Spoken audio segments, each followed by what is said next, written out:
दीपक जलाने से पहले आप इन 5 बातों को ज़रूर ध्यान दें। आपको दीपक पूजा करते वक्त सिर्फ दीपक जलाना ही काफ़ी नहीं है, बल्कि उसे कहाँ रखना है यह भी जानना उतना ही ज़रूरी है। इसलिए दीप को आप हमेशा भगवान की तस्वीर के ठीक सामने आपको रखना चाहिए। इसके अलावा अगर घी का दीपक जला रहे हैं तो उसे आप बाएं हाथ की ओर रखें, और तेल का दीपक जला रहे हैं तो उसे आप अपनी दाईं ओर रखें। ये ऐसा करने से बहुत ही शुभ मानी जाती है, तो आप ये तरीका अपना सकते हैं।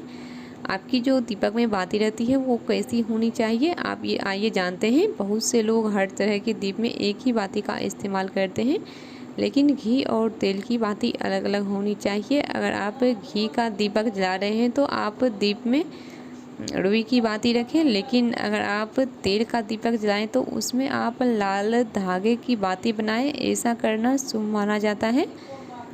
तो आपको इस तरह इस छोटे छोटे टिप्स का ध्यान जरूर रखनी चाहिए। आपको दीपक जो है वो किस दिशा में जलाना चाहिए ये भी जानना बहुत ही ज़रूरी है। बहुत से लोग घर के कोनों में भी दीपक जलाते हैं, लेकिन ध्यान रखें कि दीपक को कभी भी पश्चिम दिशा में नहीं रखनी चाहिए। ऐसा करने से आर्थिक परेशानियों का सामना करना पड़ सकता है। साथ ही दीपक को इस तरह से भी ना रखें कि उसकी रोशनी दक्षिण दिशा की ओर पड़े। शाम के समय घर के मुख्य द्वार पर दीपक जलाना भी शुभ होता है, तो आपको घर शाम में एक मुख्य द्वार पर दीपक जरूर जलानी चाहिए, आपके लिए बहुत ही शुभ रहेगी। आपको दीपक किस समय जलाना चाहिए ये भी जानना बहुत ही ज़रूरी है। जब मन करे तब भगवान की पूजा कर ली या दीपक जला लिया, ऐसा करने से नुकसान भी आपको हो सकता है।